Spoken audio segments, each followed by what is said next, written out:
Hello everyone, ఈరోజు నేను మీకు హెల్తీ రెసిపీ చూపించబోతున్నాను. శ్రీకాకుళం స్పెషల్ అయిన జినుగులు పెండలంతో మసాలా కర్రీ ఎలా చేసుకోవాలో చూసేద్దాం. జినుగులు నార్మల్గా అయితే ఓవర్ నైట్ నానబెట్టుకోవాలి. లేదు అంటే ఒక హాఫ్ అన్ అవర్ ముందు వాష్ చేసుకొని హాట్ వాటర్లో నానబెట్టుకోవచ్చు. ఒక గ్లాస్ జినుగులకి 3 గ్లాసెస్ వాటర్ వేసుకొని కొద్దిగా రుచికి సరిపోయేంత సాల్ట్ వేసుకొని కుక్కర్లో పెట్టుకుంటే మినిమం 6-7 విజిల్స్ వరకు వచ్చేంత వరకు ఉంచాలి. అలా అయితేనే జినుగులు మెత్తగా ఉడుకుతాయి. ఈలోగా పెండలం దుంప కట్ చేసుకొని పక్కన పెట్టుకున్నాను. పెండలం దుంప ముక్కలు కొంచెం పెద్ద సైజులోనే కట్ చేసుకోవాలి. మరీ చిన్న సైజు అయితే బాగా ముక్క మళ్ళీ దొరకదు. సో నేనైతే కొంచెం పెద్ద సైజులోనే కట్ చేసుకుని వేసుకున్నాను. ముక్కలు మునిగేంత వరకు వాటర్ పోసుకొని మళ్ళీ కింద నుంచి పైకి పూర్తిగా కలుపుకోవాలి.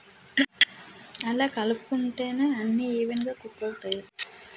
ఇందాక నేను జినుగులు 6 విజిల్స్ వరకు పెట్టుకున్నాను, కానీ నేను అప్పటికప్పుడు పెట్టుకోవడం వల్ల ఇంక 50% మాత్రమే ఉడికాయి. ఓవర్ నైట్ నానబెట్టుకుంటే మినిమం 8 విజిల్స్కి పూర్తిగా ఉడికిపోతాయి. నేను మళ్ళీ పెండలం దుంప వేసాను కాబట్టి కొద్దిగా సాల్టు, పసుపు, వాటర్ మళ్ళీ ముక్కలు మునిగేంత వరకు వాటర్ పోసుకొని మళ్ళీ పూర్తిగా కింద నుంచి పైకి కలుపుకొని మళ్ళీ పెట్టుకున్నాను. మళ్ళీ ఒక 3 విజిల్స్ వచ్చే వరకు పెట్టుకోవాలి. ఇది ఒక స్టవ్ పైన ప్యాన్ పెట్టి ఒక 4 టేబుల్ స్పూన్ ఆయిల్ వేసుకోవాలి. ఆయిల్ వేడైందో లేదో చూసుకొని వెంటనే జీలకర్ర వేసుకొని అది కొంచెం చిటపటలాడిన వెంటనే పచ్చిమిర్చి వేసుకొని అది కూడా కొంచెం కలుపుకొని ఆనియన్స్ వేసుకోవాలి.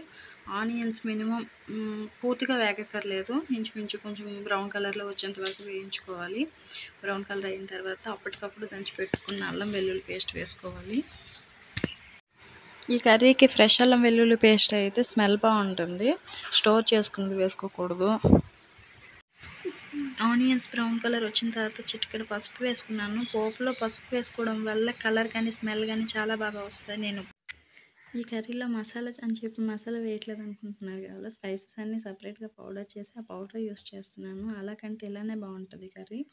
అది పోపులో కొంచెం ఫ్రై అయిపోయిన తర్వాత వెంటనే కారం వేసుకోవాలి. కారం కూడా పూర్తిగా కలపాలి. ఇలా తాలింపులో కారం వేసుకోవడం వల్ల ఏంటంటే స్మెల్ చాలా చాలా చాలా బాగుంటుంది.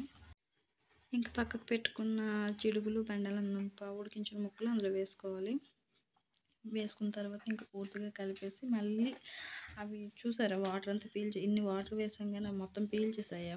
ఇంకా పూర్తిగా మునిగేంత వరకు వాటర్ వేసుకొని ఉడికించుకోవడమే. మూత తీసి మనకి ఎంత కన్సిస్టెన్సీలో కర్రీ కావాలనుకుంటున్నామో అంత కన్సిస్టెన్సీలో ఉంచుకొని ఇంకా సర్వ్ చేసుకోవడమే. ఇది నా first video. So camera clarity కానీ, వాయిస్ ఓవర్ కానీ, ఎడిటింగ్ కానీ ఏమైనా అటు ఇటు ఉన్నా ఏమనుకోకుండా నన్ను సపోర్ట్ చేయండి. లైక్ చేయండి, షేర్ చేయండి, సబ్స్క్రైబ్ కూడా చేసుకోండి. కర్రీ చాలా బాగుంది, ట్రై చేయండి. బాయ్.